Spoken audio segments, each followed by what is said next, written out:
আজকে মরলে কালকে দুদিন, পরের দিন কেউ কাঁদবে না। যাদের জন্যে করলা কামাই, মরলে তারা চিনবে না। থাকতে সময় করো আমল, এমান করো খাটি, শেষ নিদানে তোমার আমার 3.5 হাত মাটি। তিনটি জিনিসের প্রতি বিশ্বাস করবেন না। বলবো নাকি? 1 নাম্বার হলো ব্রেক ছাড়া গাড়ি। এটার কিন্তু কোনো বিশ্বাস নাই, যে কোনো সময় কি। আমার গাড়ি যেমন হয়েছিল, আমি আর আব্দুল কাহার দুজন হা করে তাকায় থাকলাম, কিছুই বুঝি না। যারা বিড়ি খায় গাঁজা খায় ওরাই ছেড়ে দিল। তাহলে বোঝা গেল ওই জায়গায় আমার কোনো কেরামতি চলে নাই, কেরামতি ওদের। ঠিক কিনা বলেন? কিন্তু 5 বিবির মানুষ একটু বেশি ডাকলো, টাকা মনে হলো বিবি বেশি। সংগ্রামী ভাইয়ের আমার, যে কথাটা বলতেছিলাম, ব্রেক ছাড়া গাড়ি, এ গাড়ি যে কোনো জায়গায় মেরে দিতে পারে, যে কোনো জায়গায় পড়ে যেতে পারে, যে কোনো মানুষকে চাপাই দিতে পারে। বলেন ঠিক কিনা? 2 নাম্বার হলো নদীর তীরে বাড়ি। নদীর তীরে বাড়ি, যে কোনো সময় নদীর একুল ভাঙে ওকুল গড়ে। এই তো নদীর খেলা, সকালবেলার দনিরে তুই ফকির সন্ধ্যাবেলা। ও নদীরে তুই ভাঙলি আমার ঘর, তোর কিনারায় থাকতাম তুই করলি আমায় পর। ঠিক কিনা বলেন? এবার 3 নাম্বার হলো পর্দা ছাড়া নারী। এ যে কোনো সময় পরকিয়া ধরে একজনের সঙ্গে আর একজনের সঙ্গে কথা বলে, তোমাকে রেখে উড়াল দিবে, তুমি কল্পনাও করতে পারবা না। আল্লাহকে যারা বেসেছে ভালো, দুঃখ কি আর তাদের থাকতে পারে, হতাশা কি আর তাদের থাকতে পারে। ঠিক কিনা বলেন? যারা লয়েছে মুখে কোরআনের বাণী, লয়েছে মুখে কোরআনের বাণী, হতাশা কি আর তাদের থাকতে পারে, দুঃখ কি আর তাদের থাকতে পারে। সামনে বাড়ালো পাজারাস, নতুন পৃথিবী গড়তে, জানা তো আছে তাদের সবার, কত যে হবে লড়তে। জীবনের সব পিছু টানতাই হেরে যায় বারে বারে, দুঃখ কি আর তাদের থাকতে পারে। বলো আল্লাহু আকবার। আমার আল্লাহকে যারা ভালোবাসে তাদের কোনো কষ্ট আছে, দুঃখ আছে? ইব্রাহিম আলাইহিস সালাম ভালোবেসেছিলেন। আল্লাহ বলেন, আগুন ইব্রাহিমের জন্য ঠান্ডা হয়ে যাও, শীতল হয়ে যাও। আল্লাহু আকবার বলেন। আমার বন্ধুগণ, এইবার 3 নাম্বার বলবো, ওটাও অসমাপ্ত রয়ে গেল। 3 নাম্বার হলো ওয়াজাহাদু ফি সাবিলিল্লাহি বিআমওয়ালিকুম ওয়াজাহাদু ফি সাবিলিল্লাহি আমওয়ালিহিম ওয়া আনফুসিহিম। আল্লাহু আকবার বলেন। আল্লাহ বলছেন, তোমরা জান এবং মাল দাও, এর বিনিময়ে আমার রাস্তায় জিহাদ করবা। এই লোকটাই হলো মর্যাদাবানের একটা গুণ। এটা আওয়াজ দিয়ে বলেন, জিহাদ করতে হবে। কার নির্দেশ? আরো জোরে বলেন, কার নির্দেশ? যারা বলতেছেন জিহাদ নাই, ইসলামে কোরআনের কোনো জিহাদ নাই, তারা ভুল। চিল্লায় বলেন কি? তার কারণটা হলো এই কোরআনে আল্লাহ রাব্বুল আলামিন জিহাদ সংক্রান্ত যে আয়াতগুলো তুলে ধরেছেন, আমি যদি এখন থেকে আলোচনা করি, আল্লাহর রহমতে আপনারাও যেমন কেউ যাবেন না। তার কারণ কোরআনের কথা তো মানুষের হৃদয়কে আকর্ষিত করে। সংগ্রামী ভাইয়ের আমার, নিশ্চিন্তভাবে মনে রাখবেন, এই কোরআনুল কারিমে আল্লাহ রাব্বুল আলামিন জিহাদ সংক্রান্ত বিষয়ে যা বলেছেন, কয়েকটা কথা আপনাকে বলে যাই। এক নাম্বার হলো দলিল লিখে নিয়ে যান। 2 নাম্বার সূরা বাকারা 216 নাম্বার আয়াতে আল্লাহ রাব্বুল আলামিন বলছেন, কি বলছেন তিনি? কুতিবা আলাইকুমুল কিতাল ওয়া হুয়া কুরহুল লাকুম। আল্লাহ রাব্বুল আলামিন তোমাদের উপরে লিখিতভাবে জিহাদকে, কিতালকে ফরজ করেছেন, যদিও তোমাদের কাছে খারাপ লাগে। 1 নাম্বার দলিল। 2 নাম্বার হলো সূরা হজ 22 নাম্বার সূরা 78 নাম্বার আয়াতে আল্লাহ পাক বলেছেন, ওয়াজাহাদু ফিল্লাহি হাক্কা জিহাদি হুয়া জাতাবাকুম ওয়া মা জাআলা আলাইকুম ফিদ্দীন মিন হারাজ। ও নবী, আপনি বলে দেন তোমরা জিহাদ করো, জিহাদ করার মতোই জিহাদ করো, আর তোমরা মহান রব্বুল আলামিনের বাছাইকৃত সৈনিক, তোমাদের ভিতরে ইসলামের ব্যাপারে কোনো সংকীর্ণতা রাখে নাই। বলো আল্লাহু আকবার। 3 নাম্বার দলিল হলো সূরা সফের 10 এবং 11 নাম্বার আয়াত। আল্লাহ বলছেন তোমাদেরকে জাহান্নামের আযাব থেকে বাঁচায় দেব যদি জিহাদ করো। আল্লাহু আকবার বলেন। হাল আদুল্লুকুম আলা তিজারাতিন তুনজিকুম মিন আযাবিন আলিম। এমন একটা ব্যবসার সন্ধান তোমাদেরকে দিব, যে ব্যবসা যদি তোমরা করো তাহলে তোমাদেরকে যন্ত্রণাদায়ক আযাব থেকে বাঁচায় দেব। সুবহানাল্লাহ বলেন। সেই ব্যবসার পুঁজি হলো 3টা। তার 1 নাম্বার পুঁজি আল্লাহর প্রতি ঈমান, 2 নাম্বার হলো আদর্শ মানতে হবে মুহাম্মদ সাল্লাল্লাহু আলাইহি সাল্লামকে, আর 3 নাম্বার হলো জান এবং মাল দিয়ে আল্লাহর রাস্তায় সংগ্রাম করতে হবে। এটাই দলিল, এটাই আইন। পৃথিবীর কোন জালেম যদি বলে ইসলামের জিহাদ নাই, তার কথা আমরা মানি না। চিল্লায় বলেন জিহাদ আছে না নাই? জুতো চুরি হইতো নাকি? খতিব সাহেবকে শুক্রবার দিন দেখবেন এখানে আছে খুতবার বই, তাকান এদিকে, এখানে আছে খুতবার বই আর হাতে জুতা, মনে করেন আর এক হাতে মোবাইল। জিজ্ঞাসা করছেন হুজুর এটা কি বুঝলাম না। ভাই জুতা নিয়ে যেতে পারে, তাড়াতাড়ি সামনে নিয়ে রাখি। তাহলে বোঝা গেল বাংলাদেশে ওয়াজ করে, জুমার নামাজে খুতবা দিয়ে আজও জুতা চুরি মুক্ত মসজিদ বানাতে পারি নাই। অনেক মসজিদে লেখা থাকে জুতা চোর হতে সাবধান। কথা কয় না। এগুলো কারা চুরি করে বলেন তো দেখি? নিঃসন্দেহে মুসলমানরা নামাজ পড়তে যায়, এরাই হয়তো কোনো ঘটনা ঘটায়। কিন্তু ইসলাম যদি একবার কায়েম হয়ে যায় আর চোরের বিচার যদি একবার হতে থাকে, দেখবেন আর কেউ চুরি করে সাহস পাবে না। জিনার অঙ্গরাজ্য বানানো হয়েছিল, ধর্ষণের একটি ক্ষেত্র তৈরি হয়ে গিয়েছিল, বিচার হয় না। আর আমরা বলেছিলাম কোরআন দিয়ে একবার বিচার করুন, দেখবেন একটা বিচার দেখে যারা দর্শন করার প্রিপারেশন নিয়েছে তারা সব ঠান্ডা হয়ে যাবে। কথা কর না কেন? ফয়সালা কার? ওহির ফয়সালা দিয়ে বিচার করো, বলেন ঠিক কিনা? আমার বন্ধুগণ, সেই নামাজের ব্যাপারে একটা আয়াত পড়ব শুধু আপনাদেরকে নিয়ে, সেটা হলো সূরা বাকারা থেকে। ওয়াকিমুস-সালা বলেন, ওয়াকিমুস-সালা ওয়া আতুজ যাকাত ওয়ারকাউ মা'আর রাকিঈন। তোমরা নামাজ কায়েম করো আর যাকাত আদায় করো আর রুকুকারীদের সঙ্গে রুকু করো। এর মানে হলো জামাতের সঙ্গে নামাজ আদায় করো, জামাতের সঙ্গে নামাজ আদায় করো। নামাজ, মুসলমানরা নামাজ, আজান হয়ে গেছে, আর কোনো কথা নেই, এবার মসজিদের দিকে ধাবিত হও।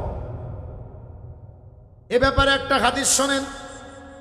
হুজুরের কাছে এক অন্ধ সাহাবী আসলেন, এসে বললেন হুজুর আমার আসতে কষ্ট হয় বাড়ি থেকে, আমি নামাজ আদায় করতে এখানে আসতে পারি না, আমার কষ্ট হয়, আপনি একটু আমারে ক্ষমা করে দেন, আমি যেন বাড়িতে পড়তে পারি। নবীজি বললেন যাও, তোমাকে পারমিশন দেওয়া হলো। লোকটি চলে গিয়েছে, আবার ডাক দিলেন আসো, তুমি কি তোমার বাড়ি থেকে তুমি আজান শুনতে পাও? বলে হ্যাঁ আজান শুনতে পাই। নবীজি বললেন আজান শুনবা, জামাতের সঙ্গে নামাজ আদায় করবা। এত বড় বড় দুইটা চোখ দিছে আমাদের, আমরা কি করব তাহলে বলেন? অন্ধ সাহাবীর ব্যাপারে যদি এই কথা হতে পারে, তাহলে আমাদের জন্য কি হতে পারে? আমার বন্ধুগণ, আমরা আমাদের আয়াতে চলে যাবো, এই ব্যাপারে কথা বলার মতো কোনো সময় নাই। একটু দয়া করে আমার দিকে খেয়াল করেন, একটু চিৎকার দিয়ে আল্লাহু আকবার আগে বলেন। হ্যাঁ, এবার একটু স্লোগানটা জোরে হয়েছে। আগামীর দিনে এই বাংলাদেশে কোরআন দিয়ে শাসন করা হোক আর দুর্নীতিমুক্ত চাঁদাবাদ মুক্ত সমাজ হোক, এটা আপনারা চান কিনা বলেন তো দেখি? কারা কারা চান একটু হাত তুলে দেখান। দাও খোদা দাও, আমার সাথে বলেন, দাও খোদা দাও আমায় আবার মরদার আছে দিল। বলেন আমিন। দাওয়ালির মতো বীর সেনানি, আলীর মতো বীর সেনানি, জাগাতে নিখিল। দাও খোদা দাও আমায় আবার মরদার আছে দিল। বলেন আমিন। হামজাকে দাও গরে গরে অকাতরে জীবন দিতে, আমার কাবা বাঁধতে এলে পাঠাওয়া বাবিল। দাও খোদা দাও আমায় আবার মরদার আছে দিল। বলেন আমিন। সাচ্চায় মান দিয়ে পাঠাও শত সাহাবা, তাদের দেখে বিশ্ব আবার বলুক মারহাবা। আবার পাঠাও আবু বকর, ফিতনা ফাসাদ সুখ সমান, অনুরট পাহাড় সমান, দাও সে মনের মিল। দাও খোদা দাও আমায় আবার মরদার আছে দিল। দাওয়ালির মতো বীর সেনানি, আলীর মতো বীর সেনানি, জাগাতে নিখিল। দাও খোদা দাও আমায় আবার মরদার আছে দিল। বলো আল্লাহু আকবার। কষ্ট দিয়ে ফেলেছি আপনাদের। আমরা প্রতিদিন কথা বলি তো, যত পারি একটু কম বলি, আপনারা মাইন্ড করবেন না। মাইন্ড করেছেন? আমার বন্ধুগণ, কয়টা কাজ করলে আল্লাহ মর্যাদা বাড়াবেন? এই তো ভেজালে পড়ে গেছে। ও আজ সারা রাত করা সম্ভব, আল্লাহু আকবার বলেন। কিন্তু আপনাদের খাদ্য নষ্ট হবে, ঠান্ডা হয়ে যাবে। প্রচন্ড শীতের ভিতরে গরুর গোশ অনেক সময় জমে যায়। এজন্য এত বড় তো নিষ্ঠুরতা আমি দেখাইতে পারি না। এরপরে আমারও তো জমে চলে যেতে হবে বহু দূরে। দোয়া করবেন তো ইনশাআল্লাহ, আল্লাহ কবুল করেন। জোরে বলেন আমিন। হ্যাঁ, 30 মিনিট লাগবে ভাইজান। সাংঘাতিক কথা তো। এই ফিরোজ ভাই কই? ফিরোজ হোসেন মন্ডল জীবনে করে না জানি কারোর সাথে গন্ডগোল। বলেন আমিন। না তা চাচ্ছে ঠিক আছে, কিন্তু আমার তো রুহ বেরিয়ে যাচ্ছে। আল্লাহু আকবার কোন। তারপরও কয়েকটা মিনিট বলতেছি, বাকিটা আপনি দোয়া ছেড়ে দিবেন আপনি নাকি? আমার ভাইয়েরা, আমি জি ব্যাগ কালেকশন হবে, তো ব্যাগ কালেকশন করার আগে কয়টা মর্যাদা আল্লাহ দিলে পারে। আল্লাহ কয়টার কারণে মর্যাদা বাড়াই দিবেন? বজরে বলেন কয়টা? কয়টা বলছি আমি? একটা বলছি, একটা। সে একটা হলো ঈমান। এত সময় ঈমানের শাখা পোশাকা নিয়ে একটু টাচ দিলাম, মারছি, কিন্তু সাউন্ড পান নাই আপনারা এখনো। জেনে রাখো মুসলমানেরা, লা ঈমান লিমান লা আমানাতা লাহু ওয়ালা দীন লিমান লা আহদা লাহু। যার আমানত ঠিক নাই তার ঈমান নাই, যার কথা কাজের মিল নাই তার দিন ধর্মই নাই। সামনে আসতেছে সেই মৌসুম। সিল মারো ভাই, সিল মারো, জাগা মতে সিল মারো। 5 বছরের আমানত 500 টাকায় শেষ করো। কথা কয় না। এরকম কাঙ্গাল আছে না নাই? এটা আওয়াজ দিয়ে বলো, আছে না নাই? তোমার বিবেকে কুত্তা পেশাব করুক, তুমি 500 টাকায় ইমান বিক্রি করে দিয়েছো। তুমি যাকে দাও টাকা বিনিময় ছাড়া দাও, বলেন ঠিক কিনা? তুমি যাকে ভালো মনে করো তাকেই দাও, যে তোমার কাছে কল্যাণ মনে হয় তাকেই রায়টা দাও। কিন্তু টাকা কেন 500 নিয়েছো? কিয়ামতের দিন ফেরেশতারা ঘুষি দিয়ে লাখ বাড়ায় দিবে।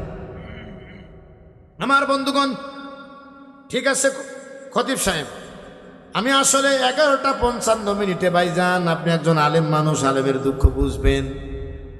আগে শোনেন, আগে এই আলেমের দুঃখ বুঝবেন বলে আপনাকে হাত ধরে আমি বুকের কাছে নিছি। আল্লাহু আকবার কর।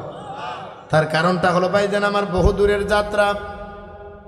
আপনারা দোয়া করবেন। আমার ড্রাইভারটা প্রায় 3 দিন হলো ঘুমায় না, আল্লাহ জানে কোথায় গিয়ে কি করে। মাঝে মধ্যে বলে আমার চোখটা ফেটে বেরিয়ে যাবে। আমি বলছি চিন্তা করিস না, কোরআনের পথে এসে ফেটে বেরিয়ে গেল ওই চোখে জাহান্নাম আগুন ধরবে না। আল্লাহু আকবার বলেন। কিন্তু বলেন তো দেখি, অনেক সময় বিপদে বলে কি ওয়াজ চলে? মাঝে মধ্যে বলে আপনি এখন নামেন, আমি একটু ঘুমাই। কোথায়? কয় পাম্পে। আল্লাহু আকবার কোন। এরপরেও তো সমস্ত যেভাবে কুয়াশা আমি এবছরে দেখেছি, এত কুয়াশা আমার জিন্দিগিতে দেখিনি। এরকম কুয়াশা। যাই হোক, কথা বলে সময় নষ্ট করবো না। ইমাম সাহেব একটু ভালো করে শোনেন। আমি 11:55 মোনাজাত করতাম, এখন বাজে 11:54। সময় মতো আছে যদি বলেন তাহলে আমি একটু মোনাজাতে সামিল হই। আর যদি বলেন ভাই দেন কয়েক মিনিট বাড়াইয়া দেন, 54 থেকে 10 পর্যন্ত আমি কথা বলবো 15 মিনিট, আর 10 মিনিটের মধ্যে 5 মিনিটের মধ্যে মোনাজাত করব। রাজি থাকলে 1 চাপেন, নাহলে 2 চাপেন। রাজি আছেন তো ইনশাআল্লাহ? সত্যি করে কোন, আপনি সভাপতি মানুষ, খুশি তো? আল্লাহু আকবার কোন। বিয়ে করে নাই তো? না, বিয়ে করে নাই। যদি রাজি, যদি কথা কাজের মিল না থাকে, দোয়া করে দেবে এমন দোয়া যে বউ ভালোবাসবে না। মুসাফিরের দোয়া না, এই নিষ্ঠুর দোয়া করা যায় না। এমনি এখনকার মহিলারা পুরুষের সম্মান করে না।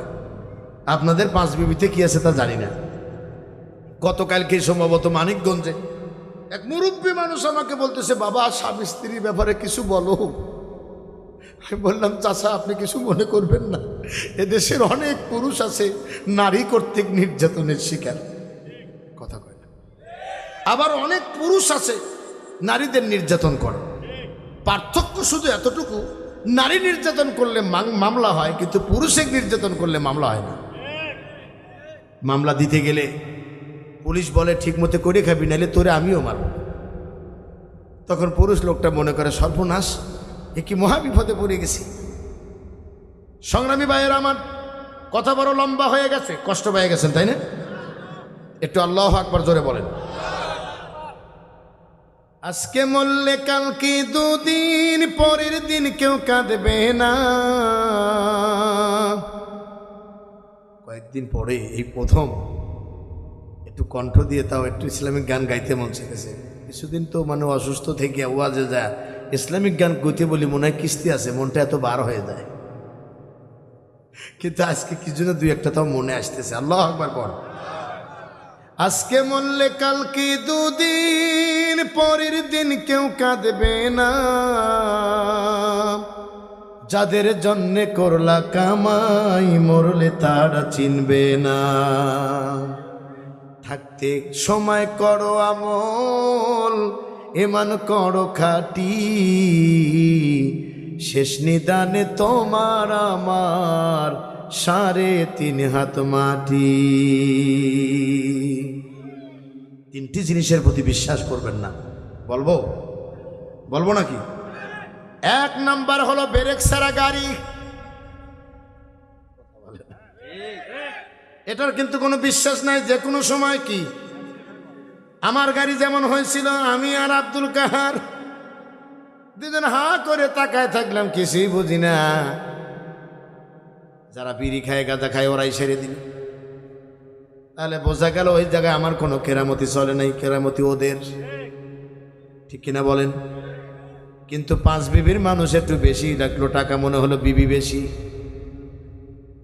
সংগ্রামী ভাইয়ের আমার, যে কথাটা বলতেছিলাম, ব্রেক ছাড়া গাড়ি, এ গাড়ি যে কোনো জায়গায় মেরে দিতে পারে, যে কোনো জায়গায় পড়ে যেতে পারে, যে কোনো মানুষকে চাপাই দিতে পারে। বলেন ঠিক কিনা? 2 নাম্বার হলো নদীর তীরে বাড়ি। নদীর তীরে বাড়ি, যে কোনো সময় নদীর একুল ভাঙে ওকুল গড়ে। এই তো নদীর খেলা, সকালবেলার দনিরে তুই ফকির সন্ধ্যাবেলা।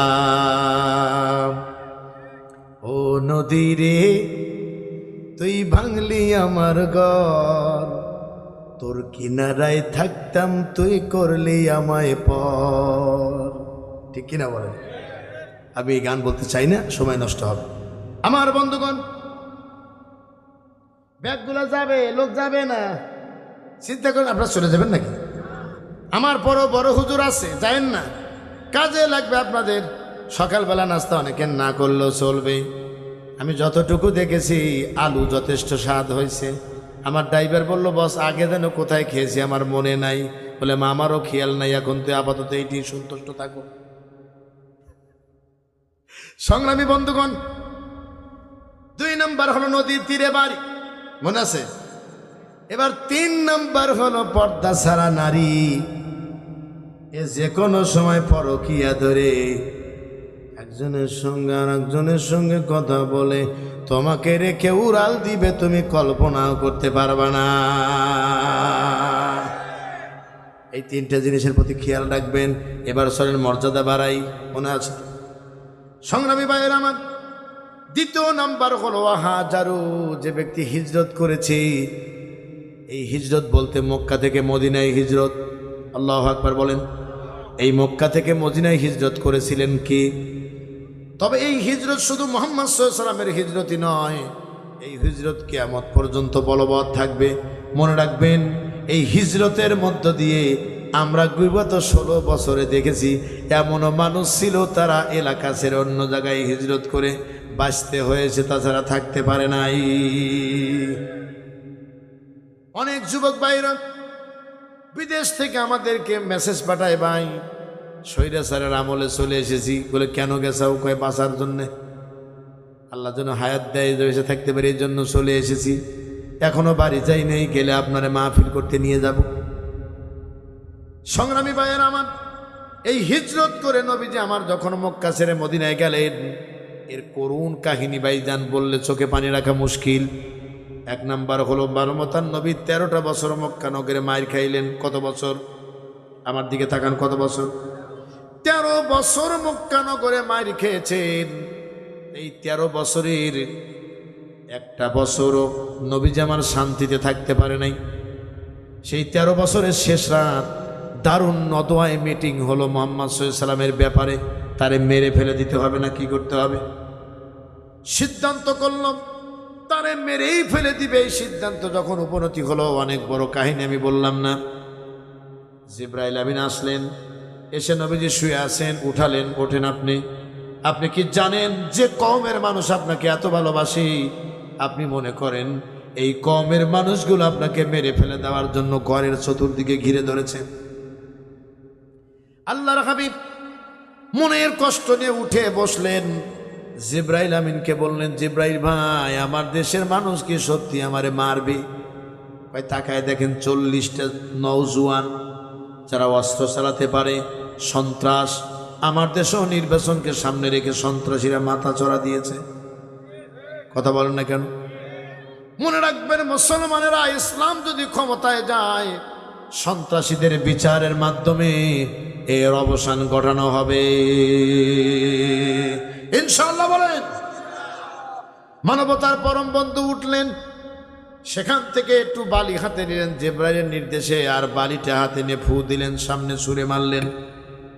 চতুর্দিকে কাফেরদের চোখে সেই বালু পৌঁছাই দিলেন। কি না হয় না? একটু আওয়াজ দিয়ে বলেন কি?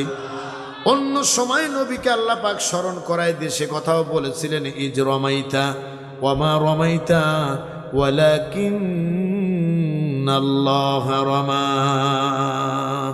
আপনি শুধু নিক্ষেপ করেছিলেন, আর চতুর্দিকে কাফেরদের চোখে আমি আল্লাহ পাকের কুদরত দিয়ে পৌঁছায় দিয়েছিলাম। নবীজি বেরিয়ে আসলেন, পাশেই হিলটন টাওয়ার, এখন আবু বকরের মসজিদ। সুবহানাল্লাহ বলেন। এই হিলটন টাওয়ারের পাশেই সম্ভবত নবীজি এসে দাঁড়ালেন। আবু বকরের ঘরে এসে দরজায় করাঘাত করলেন। এক ডাক দেওয়ার সঙ্গে সঙ্গে দরজা খুলে রেডি। ইমান আমারও এবং আপনারও এবং আবু বকরের ইমান একটু ভাবে দেখেন। হুজুর বলেন, আবু বকর, কোনো মেসেজ দেয় নেই, কোনো টেলেক্স ব্যবহার করা যায় নাই, কিছুই যায় নেই, কেমনে তুমি দাঁড়ায় আছো? বলে, হুজুর যেদিন থেকে বলেছিলেন মক্কার পরিবেশ ভালো না, ওই দিন থেকে আমি আবু বকর রাতের ঘুম আমার হারাম করে দিয়েছি। আমি আমার পিঠটা দরজার সঙ্গে লাগায় বসে থাকি, না জানি কখন রাহমাতাল আলামিন এসে আমারে ডাক দেয়। আর যদি ঘুমিয়ে থাকি, কাফেররা যদি ধরে ফেলে, তাহলে আল্লাহর কাছে কি জবাব দিব? আবু বকর বললেন, হুজুর, এই যে এত দূরের রাস্তা, মক্কা থেকে মদিনা প্রায় 400 কিলোমিটার রাস্তা, এত রাস্তা আমি আর আপনি যাব, নবীজি আর একজন হলে হয় না। নবীজি বলেন, আবু বকর চলো। কে বলেছে আমরা দুজন? আমরা তো তিনজন। লা তাহজান ইন্নাল্লাহা মা'ানা। আবু বকর রে, তোমার আমার মাঝে মাঝখানে রয়েছে আল্লাহ রাব্বুল আলামিন। আল্লাহকে যারা বেসেছে ভালো, দুঃখ কি আর তাদের থাকতে পারে? হতাশা কি আর তাদের থাকতে পারে? ঠিক কিনা বলেন? যারা লয়েছে মুখে কোরআনের বাণী, লয়েছে মুখে কোরআনের বাণী, হতাশা কি আর তাদের থাকতে পারে? দুঃখ কি আর তাদের থাকতে পারে? সামনে বাড়ালো পাজারাস, নতুন পৃথিবী গড়তে, জানা তো আছে তাদের সবার, কত যে হবে লড়তে।